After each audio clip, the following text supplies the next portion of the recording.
Síguenos.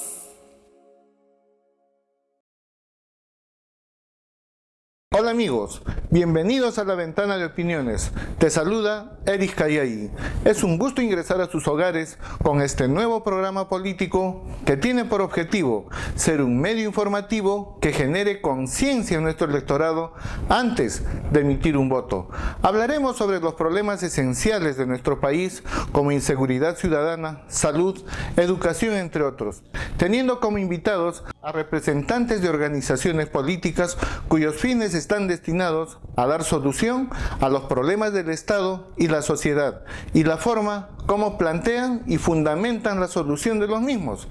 Además, cómo estas son recogidas por nuestra población. Y tú podrás participar a través de nuestras redes sociales que estarán a tu disposición durante el desarrollo del programa.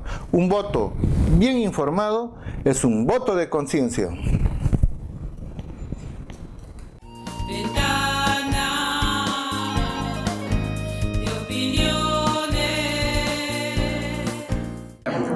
Hola Eric, te saluda Fernando Andrade y te deseo el mejor de los éxitos en tu programa Ventanas de Opinión.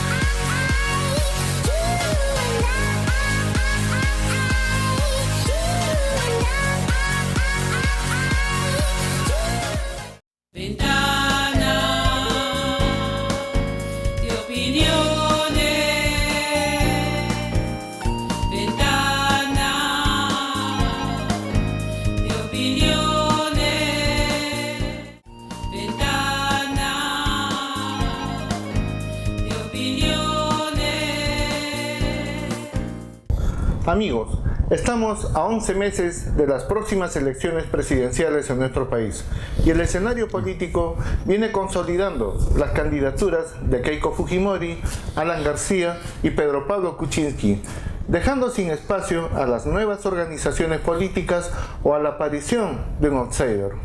Definimos la democracia como la voluntad de los pueblos que buscan elegir a sus gobernantes y representantes por medio de procesos electorales, y la política como la actividad que realizan estos grupos que gobiernan o que buscan gobernar nuestro país. Para el día de hoy hemos invitado al doctor Julio Zelaya, abogado reconocido por su amplia experiencia política, por haber sido regidor, gobernador en el distrito de Lima, además colaborador de Palacio de Gobierno, del Congreso y de muchas organizaciones. Bienvenido, Julio Zelaya, a La Ventana de Opiniones. Te agradezco, Eri, por esa deferencia que has tenido conmigo, de estar al pie de tu ventana para poder informar a tus televidentes sobre el acontecer político en nuestra patria. Las opiniones que voy a verter son mis conceptos y espero que la teleaudiencia lo aprecie. Julio, a principios del 2015, nuestro país ha sido considerado como una democracia imperfecta, con una calificación de 6.54 del 1 al 10. Pero a la vez, este mismo informe revela que en nuestro país se desarrollan unas elecciones libres y justas. Se respetan el derecho de los ciudadanos. Quizás por una falta de cultura democrática. ¿Qué opinión te merece? Bueno, me parece que la puntuación que le ha otorgado esa institución al Perú no está mal. Son 6.54, que para 10 no falta mucho, solo falta creo solamente 3.46 o algo así, para que seamos una democracia perfecta. Y eso posiblemente haya sido en base a la observación de las elecciones municipales y regionales que se realizaron el año pasado, las cuales fueron justas, transparentes y que se respetó los derechos civiles, a permitirse que los electores tengan la capacidad de elegir y ser elegidos. Quizás decepción, definitivamente. La cultura democrática podemos percibirlo como una decepción de nuestros electores hacia los gobernantes, por la misma actitud que ellos vienen desarrollando. Estamos ya próximos a las elecciones presidenciales. ¿Cómo lo ves? ¿Decepcionado del presidente Ollanta? ¿Mucha corrupción de los políticos? Bueno, efectivamente, totalmente desilusionado. Y no solamente yo, sino el pueblo en general. Aunque yo no voté por Humala, pero esperaba algo más de él. Lo que sucede, mira, los que en un principio se ungieron como los adalides de la anticorrupción, resultaron siendo los más corruptos. A Fujimori se le achacan actos de corrupción, pero de su entorno. Sin embargo, vemos que Humala y Toledo están involucrados en hechos propios, como Ecoteva. Julio, discúlpame que te corte. La corrupción existió en el gobierno de Fujimori. Por más que haya sido de su entorno, el responsable directo viene o recae sobre su persona. Bueno, pero en cierta forma es responsable político porque a él no se le ha aprobado nada. No hay desbalance económico, no hay cuentas en el extranjero, que han sido investigadas, ¿ah? Que han sido investigadas, etcétera. Julio, pero en el momento, hasta el momento, mira, las comisiones de investigación que se formaron en el Congreso han concluido de que Fujimori sí cometió delitos. Lo que sucede es de que cuando Chile lo extradita, no lo extradita por delitos penales o por delitos de corrupción, digamos. no, pero que yo sepa, no han podido concluir esas comisiones porque, en primer lugar, escondieron el informe Kroll, que había sido solicitado específicamente para informarse sobre todo. Ya sabemos quién es Kroll, pues Kroll lo financió Ugaz, que fue uno de los procuradores de Alberto Fujimori. Pero Kroll, lo pagó Toledo. Kroll también le hizo seguimiento en la búsqueda del desbalance patrimonial a Alan García. De todos los políticos. No le encontró nada. No le encontró nada. Le ha encontrado, por eso es que lo han ocultado. Lo han ocultado, porque si hubieran encontrado solamente a Fujimori, lo sacan a la luz. Pero creo que han encontrado no solamente que no hay nada contra Fujimori, sino que hay contra los políticos tradicionales. Mira, yo te digo una cosa. Alan García... ¿por qué no lo muestran? Alan García se benefició con la prescripción de su delito. Finalmente no se le juzgó por tema de corrupción. No, o por desbalance patrimonial. Prescribieron esos delitos. Fujimori está igual. Mientras no sea responsable, mientras no tenga una sentencia judicial, correcto, tiene el derecho de la duda. Bueno, entonces no podemos achacarle, como en estos momentos, por ejemplo, sí se ha comprobado actos de corrupción. Ahora, ¿qué es lo que percibe el pueblo en Humala, por ejemplo? Que no tiene liderazgo. Todos sabemos que quien gobierna es Nadine. Otra cosa, que no percibe su capacidad de estadista ni de estratega para resolver conflictos. Lo que está sucediendo, por ejemplo, en Tía María, que lo va a perder igual que Conga. ¿Y cuántos millones de dólares le representa eso al Perú? Y lo peor de todo, que va a perder la confianza de las inversiones extranjeras. Definitivamente, Julio. En eso, mira, podemos agregar, esos son los puntos que alimentan a que nuestro pueblo carezca de cultura política. Pero volviendo al tema de corrupción, el tema de corrupción se ha sistematizado en nuestro país. El tema de corrupción viene no solamente desde la etapa en que se instauró la democracia, la corrupción arrastra años, Julio, y el Perú no puede ser ajeno a los temas de corrupción. Evidentemente. Por eso que yo creo que ¿cómo se puede combatir la corrupción? Empezando en los hogares, inculcándole valores a los estudiantes. Mira, a los niños, a los jóvenes. Julio, conocemos tu corazoncito anaranjado. Eres fujimorista. Soy fujimorista, pero no como mi camisa. Igual que los colores de acá del estudio. Son fujimoristas entonces los estudios. No podemos negar, Julio, de que nuestra población aún percibe que Fujimori adoptó medidas antidemocráticas como el autogolpe del 92, como la famosa ley de interpretación auténtica con el cual él pretendía reelegirse, o se pretendió, finalmente se reeligió como presidente, y a partir de ese momento todo en nuestro país era auténtico. ¿Cuáles fueron los mayores logros de Alberto Fujimori? Regresamos con Julio Zelaya después de los comerciales. ¿Cuáles fueron los mayores logros de Alberto Fujimori? Correcto. Ventana de opiniones.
Estamos nuevamente con Julio Zelaya.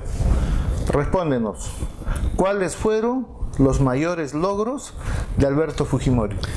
Bueno, evidentemente los logros de Fujimori fueron muchos, pero yo creo que los principales fueron en el aspecto económico y en la política antisubversiva. En el aspecto económico, logró paralizar la superinflación que vivíamos en esos momentos. ¿A costa de qué? A costa de un estabilidad laboral, quitó la estabilidad medidas laboral, que se necesitaban tomar, despidió a los trabajadores. Medidas que se necesitaban tomar. Hay veces hay que tomar medidas antipopulares contra los hechos concretos. Hay que estar en la posición del gobernante, en el poder del gobernante, para saber lo que conviene más. Y bueno, y en el segundo punto, logró reinsertar a la economía peruana en el mundo económico internacional. ¿Crees que Fujimori le mintió también al pueblo? Porque él dijo que no iba a hacer lo que proponía Mario Vargas Llosa, pero sin embargo lo hizo. Bueno, ya te he dicho, los gobernantes, llegado el momento, tienen que optar la mejor medida que viene conveniente no para ellos, sino para la población. Y era la única forma de detener la inflación. Volviendo a lo que comentaba, el Perú había sido considerado por el Fondo Monetario Internacional como un país, como un estado paria, como un estado perro muertero, como un país que hacía la política del perro muerto. Pero Julio, no pagábamos la deuda externa. Julio, eso yo te digo una cosa. Fujimori mintió porque él dijo que no iba a despedir trabajadores. Él dijo que iba a respetar la estabilidad laboral. Fujimori mintió. No. Fujimori tomó las medidas que eran convenientes para el gobierno, para poder gobernar el país. Mira, había un estado sobredimensionado en trabajadores. Por pagos políticos, los anteriores gobernantes habían llenado ministerios. Pero ¿cuál fue el logro? Ya, dime, así, susténtame tú, ¿cuál fue el logro en economía? En economía, el mejor de todos, lograr la confianza del mundo económico internacional, lograr que los capitales, tanto extranjeros como nacionales, volvieran a invertir en nuestra patria. Reinsertó al Perú en la economía, reinsertó al Perú en la comunidad económica. Así es. Pacificación. ¿Qué hizo en pacificación? Ahí tú optó por dos caminos. Uno, en lo que respecta a la confrontación armada, y el otro en lo que respecta a la violación de los derechos humanos. No, al trabajo social. En el aspecto de la confrontación armada, impartió directivas expresas a las Fuerzas Armadas y a la policía, que hicieron su trabajo y por eso capturaron a las cúpulas de los senderistas y del MRTA. ¿Se violaron los derechos humanos, sí o no? No, porque los derechos humanos los violaron los terroristas. Ellos violaron derechos humanos, los terroristas. Los derechos humanos no solamente son para el terrorista, para el policía, para cualquier... Mira, la Constitución en su primer artículo dice el ser humano es la razón del Estado. Y acá no podemos decir que si era terrorista o no era terrorista. Era la persona humana a la que se le aniquiló. Entonces, ¿por qué no vamos a la corte y le decimos lo mismo? Es que no ¿Por qué ellos no le reconocen los derechos humanos a los policías, a los dirigentes vecinales que fueron asesinados? Perú es miembro del Pacto de Costa Rica y acá no se trata nada más de que porque a mí se me da la gana yo voy a ir a la corte y terminar. ¿Sabe cosa, señor? Yo a partir de este momento no quiero ser miembro de la corte. Eso se tiene que hacer. De este momento voy a aplicar eso la pena se de tiene muerte. que hacer. Pero es que no se puede. Pues, se tiene que hacer. Porque, mira, un Estado que se respeta lo tiene que hacer. Alan García en su campaña también mintió. Semejante demagogia al decir voy a aplicar la pena de muerte. Muchos apelan a eso, a la demagogia, y esto se presta para la demagogia. Fujimori no estaba de acuerdo con la pena de muerte, nunca lo estuvo. Keiko tampoco. Bueno, viendo el otro aspecto, el aspecto social, ¿cómo combatió Fujimori al terrorismo? Trabajando de la mano con el pueblo, colegios, vistas y veredas, centros de salud, carreteras. El pueblo se dio cuenta que tenía un gobernante. El trabajo social fue bueno, no lo podemos negar. Claro, eso le quitó piso a los terroristas. Dime una cosa. Los terroristas le decían que no había Estado, que no había gobierno, que eran los enemigos. Abimael Guzmán no fue apresado como consecuencia de un trabajo social. Abimael Guzmán fue capturado por un trabajo netamente policial, por un trabajo de inteligencia policial, donde el GEIN, que era conformado por 50 hombres, no recibían el apoyo del gobierno. Todo el gobierno que venía subvencionado por los convenios antidrogas, los manejaba el SIN. Y el SIN no le daba nada, Julio. No le daba nada, pero sin embargo... ¿Tú me quieres decir con eso de que no había la voluntad política de tomarlo preso a Abimael Guzmán? Que no había voluntad, entonces simplemente no tenían ellos una política orientada a la captura de Abimael Guzmán. ¿A qué se dedicaban? Empezaron a formar grupos de aniquilamiento. Mataban gente sin saber si eran terroristas o no eran terroristas. Como tú decías, llegaban a un pueblo, tiene que morir todo ese pueblo, porque eso decían los terroristas. Alguien por ahí pudo haber eso decían los terroristas. Era mutuo, Julio. Pero mira, era mutuo. Por el contrario, fue la primera vez que el ejército trabajó de la mano con la población. La primera vez que el poblador se dio cuenta que el enemigo estaba en hacer el frente, que el enemigo no era el ejército. El ejército construía pistas y veredas, carreteras, y convivía con el pueblo. El pueblo les brindaba alimentos, les brindaba... Social, yo te digo, el plano social estuvo encaminado. Yo te digo, para eso trabajaban con el ejército. Eso fue parte de la pacificación. Porque la pacificación no se puede trabajar matando tampoco. No solamente matar, le quitaron piso a los terroristas. ¿Quién capturó a Abimael Guzmán? Por supuesto que la policía, porque Fujimori no es policía, pues. Pero dime, Fujimori no es policía. Dime, ¿hubo un plan? Sí, hubo un plan, sí hubo un plan. Sí hubo un plan. Si hubiera habido el GEIN que capturó a Abimael Guzmán, hubiera tenido apoyo económico, hubiera tenido movilidad, logística. Pero eso se estaba manejando a nivel del SIN. Eso se estaba manejando a nivel del SIN. No se lo dio. Bueno, Julio, yo te digo una cosa.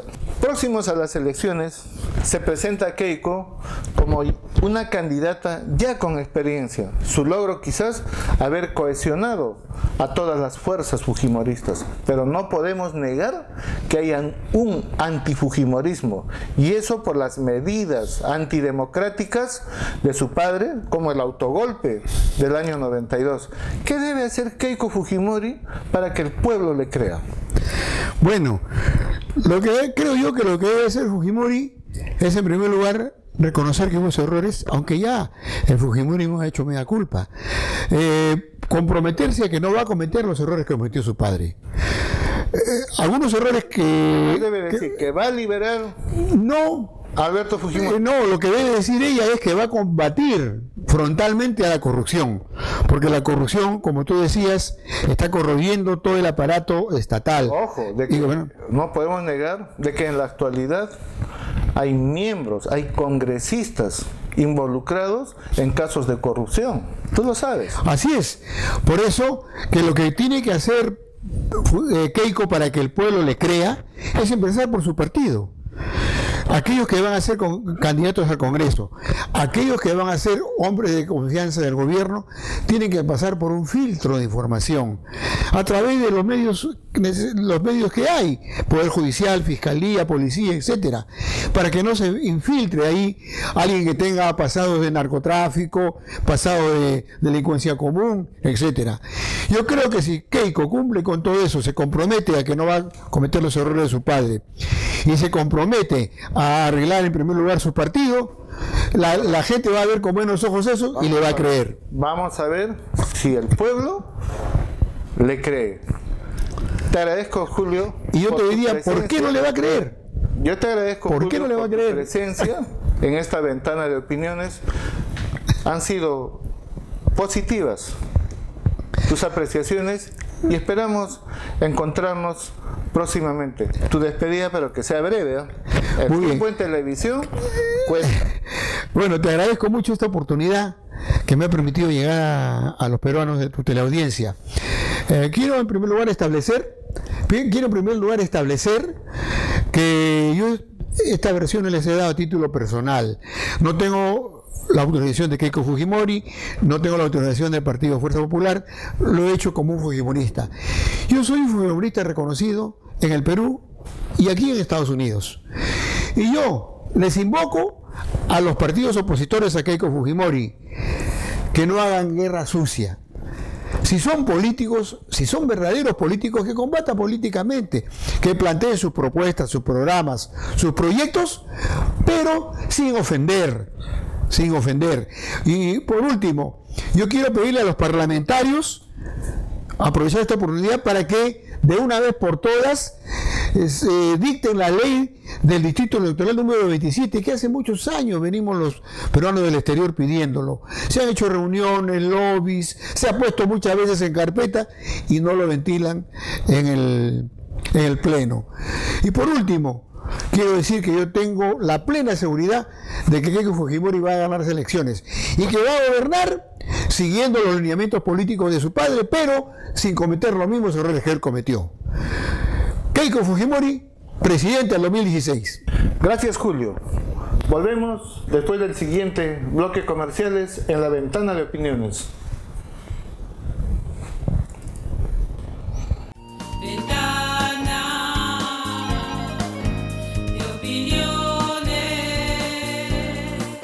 Expresar mi saludo a este nuevo programa Ventana de Opiniones, cuyo conductor, el carismático periodista Eric Cayagui, está a cargo, tiene bajo su conducción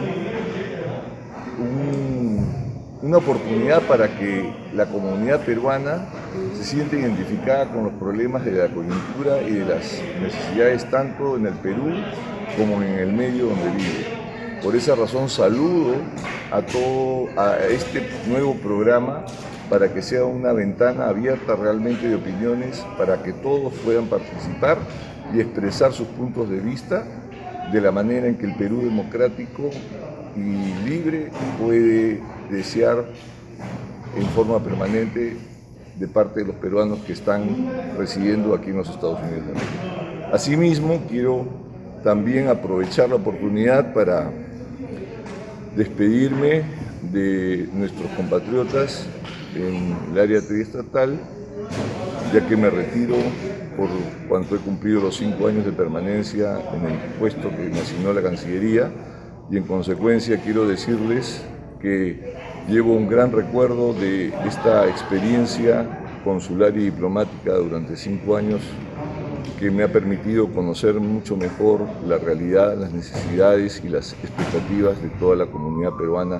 que existe en el área este de Estados Unidos.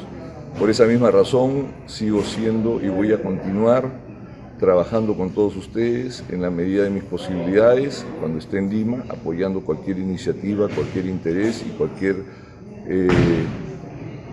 propósito que pueda existir para beneficiar a esta comunidad pujante de peruanos en la costa este de los Estados Unidos. Muchas gracias.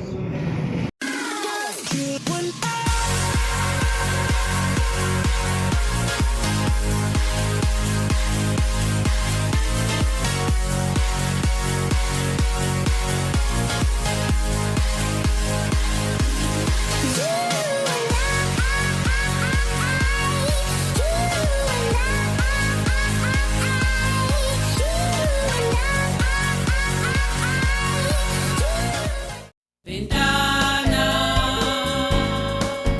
de opiniones, ventana